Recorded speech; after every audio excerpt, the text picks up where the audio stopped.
Hello and welcome to another edition of Spark the Arts. I'm David Wheeler, CEO of the Global Peace Film Festival, and we're here in our lovely storefront studio at 300 South Orange Avenue at the intersection of City Hall, Dr. Phillips Center, and lovely Orange Avenue. I have with me today an artist in residence. It's Damon DeWitt. And Damon, thank you for joining us today. Thank you for having me here, David. It's a pleasure. Oh, yeah. Well, we've got to know each other a little bit. Absolutely. And if you could just tell me a little bit about yourself and your artistry and passion Sure. in arts. Sure.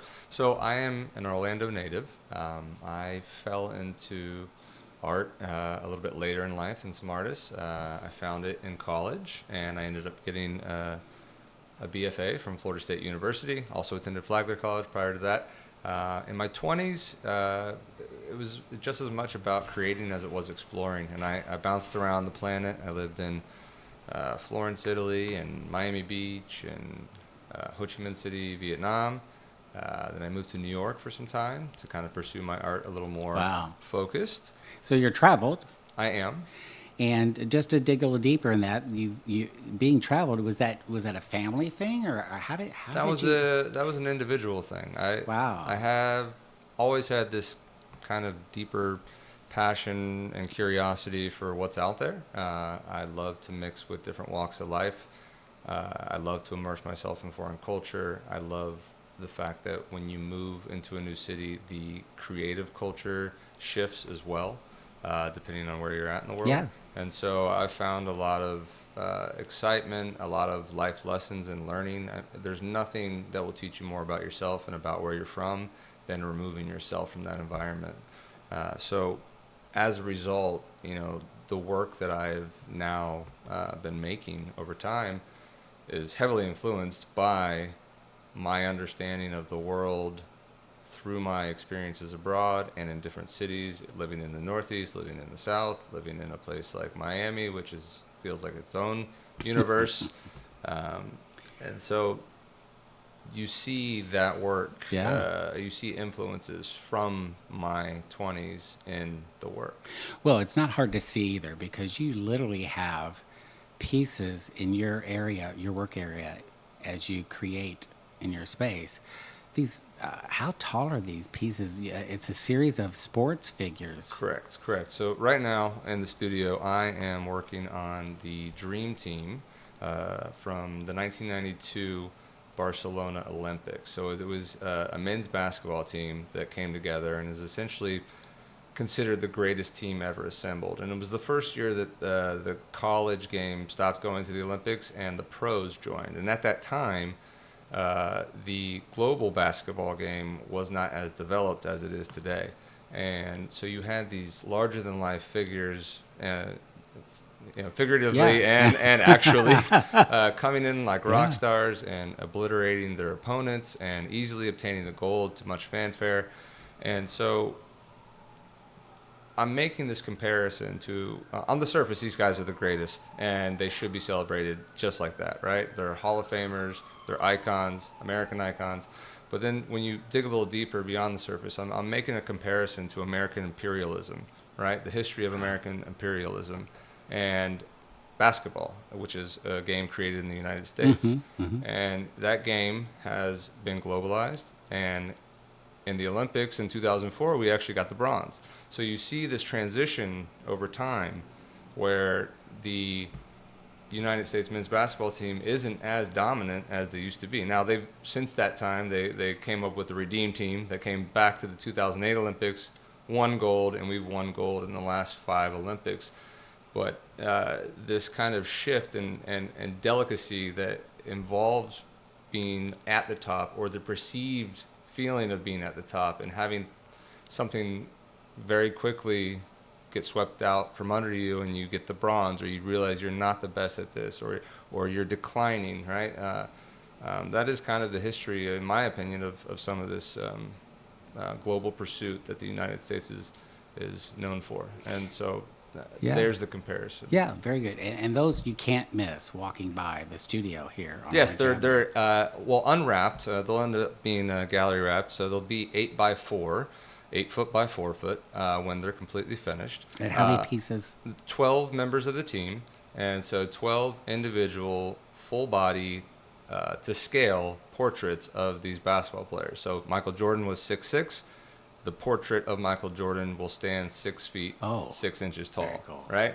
Yeah. And they'll all be on a backdrop of a 8x4 canvas. And while they are portraits, and I'm most known for portraits, I did a series of the U.S. presidents that's done quite well. In the gallery, right? Yes, I actually have some of those prints in the gallery. I sold the originals to a collector in Detroit, and I have prints also out at Newmore's Children's Hospital in Lake Nona, and the whole series of prints in a very nice winery called District Winery in Washington, D.C. in the Navy Yard.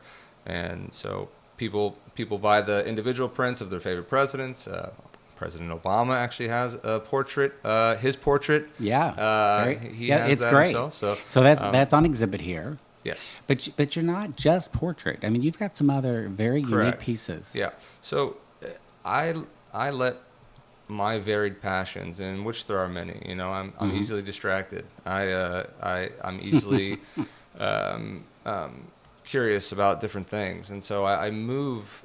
You'll see repetitive patterns in my work with social injustice, climate change, American imperialism, American influence abroad and at home, American culture. Yeah, and so, well, you're right up my alley there. right? A lot of that, a lot of that plays out, and so the work looks very different at times. And my time spent as an art teacher, which is I just left that profession to pursue my art more heavily. The last 6 years has dramatically expanded the mediums and subject matter that I'm willing to explore. I also don't say no to any commission, so my work does go in different directions. Well, let's talk a little bit about.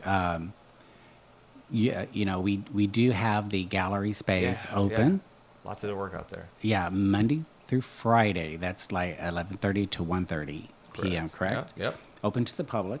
That's how people can come in and get to know you better. But we also have First Thursdays, which is the best one. Yeah, Spark best the Arts. opportunity. Yeah, exactly. Tonight. As we speak, we're actually going to have our first Thursday. Yes, but opening. there'll be many more until the end of time. Mm-hmm. So if you miss this one, they can. Shame on you. Shame on you. But your work is for sale out there. Everything's for sale. Yes, everything's for sale, and the work out there right now explores.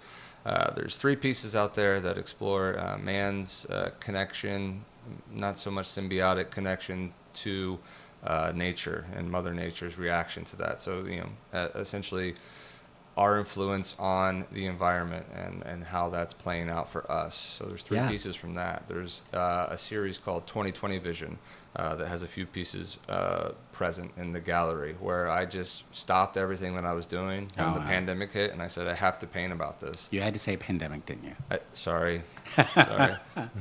We won't forget that, especially the arts. But so I just felt it was important. I know that the responsibility at times of an artist is to document the times in a way that gives us alternative documentation other than the news briefs. And so I don't always adhere to that responsibility, but I know that's the responsibility of artists, and we need to make sure that we give alternative perspective to the shape-shifting events that happen on our planet, in our city, in our culture, right? And so I stopped everything when that pandemic was happening, and I just started painting. Yeah, very and then good. I have another series called Heavenly Bodies that has a few pieces present where I was exploring the life cycle, right?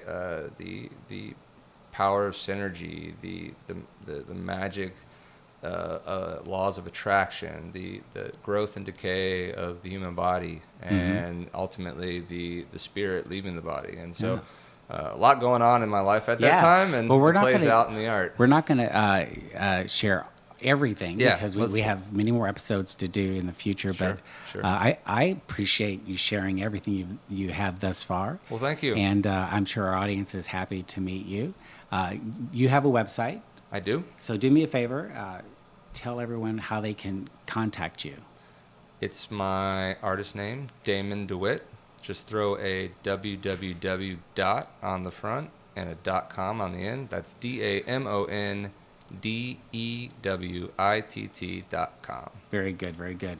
Thank you for joining us, and we'll see you in the gallery. David, it's been a pleasure. Yeah, thanks a lot. This has been fun. I'm David Wheeler with the Global Peace Film Festival and Spark the Arts. And join us for another edition with another artist. And we'll also bring you some news about Spark the Arts. So please stay tuned and have a great day.